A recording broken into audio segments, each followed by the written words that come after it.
Olá, Esteves, muito boa noite. Eu queria falar particularmente, a propósito dessa matéria que a gente exibiu, sobre o perfil do traficante. E, por falar nisso, sobre crime organizado, que leva esse nome não por acaso. É o crime organizado mesmo. Eles manipulam, de acordo com as praças de consumo, o seu cliente. Não há ninguém, nenhum produto ou serviço, provavelmente no mundo, que mantém tanta fidelidade dos seus clientes quanto a droga. E a fidelidade é tamanha que eles conseguem, e por isso são organizados, manipular a massa de consumidores dos seus produtos.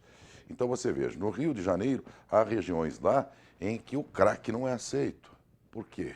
Porque o crime organizado de lá entendeu que o crack mata muito rapidamente o seu consumidor, o seu cliente, que é, afinal de contas, quem compra o produto deles. Então eles comercializam maconha, preferencialmente, e cocaína.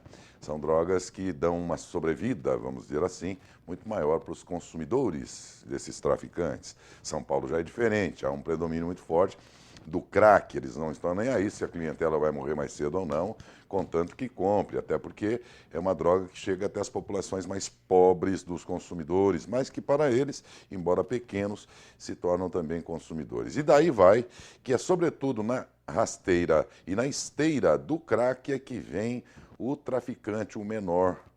É porque ele, em geral, ele é o filho do pobre e ele também é pobre sem poder de consumo de uma droga melhor, né, entre aspas. Então ele utiliza o crack, que é mais barato. Ao mesmo tempo, nem o crack ele consegue depois pagar, se torna um vendedor do produto para poder, e com isso, ganhar aqui as pedras de que ele precisa para consumir. Há uma cadeia nisso tudo. Mas o perfil do traficante, ele é subdividido entre o narcotraficante, que é aquele que coloca aqui no país boa parte da droga que não é produzida aqui nos países fronteiriços. Nós temos uma fronteira aqui imensa, toda desguarnecida para um contingente da Polícia Federal mínimo.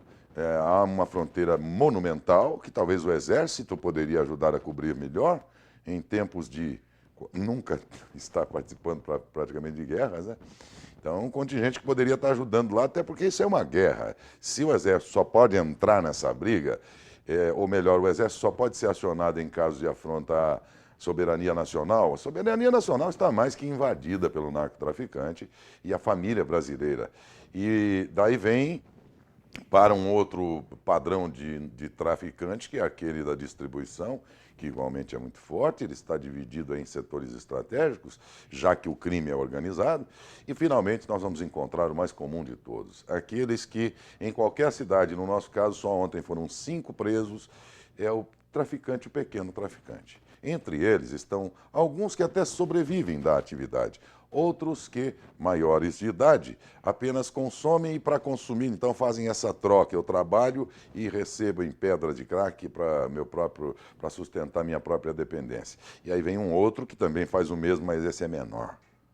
E daí vem a tese daqueles que falam que não deve se reduzir a maioridade penal, porque o menor que está incluído em crimes e tudo, ele está dentro desse perfil de pequeno traficante e aí comete os seus crimes. E se você reduzir para 16, e ele está ali a serviço do traficante maior, exatamente porque ele é dispensado de certas obrigações penais.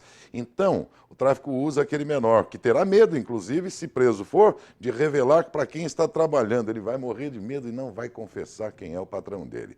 Bom, há quem diga que, inclusive, se houver uma redução da maioridade penal, o crime vai começar a usar o de 12. Se você reduzir a responsabilidade penal para 12, eles vão usar o de 10. E se for reduzindo, daqui uns dias eles põem até o bebê que está no bercinho, aí no carrinho de bebê, a serviço deles para se esquivar de responsabilidades penais. Esse é o quadro, rapidamente pintado, do que significa hoje o tráfico de drogas incidindo sobre a família brasileira. E aí vem a outro lado, que é famílias inteiras despedaçadas, é, fragmentadas, exatamente porque alguém se tornou dependente. E o consumo de drogas, a dependência, não escolhe classe social, cor. Ninguém pode hoje, por melhor que tenha formado essa sua família, bater no peito e dizer: com a minha família isso não vai acontecer. A dependência química, já se sabe, ela tem também um fundo genético. Não é só a companhia, a educação que não foi dada. Tem gente que consome e chega às vias de se tornar um criminoso aí, mas vem de famílias muito bem orientadas, muito bem estabelecidas, assim como outros tantos de famílias que estão todas esfaceladas também e perdidas. E não é comum acontecer de pais chegarem à delegacia, na sua reportagem vê isso todos os dias, e surpresos verem seus filhos comprovadamente metidos no tráfico. A decepção é muito grande.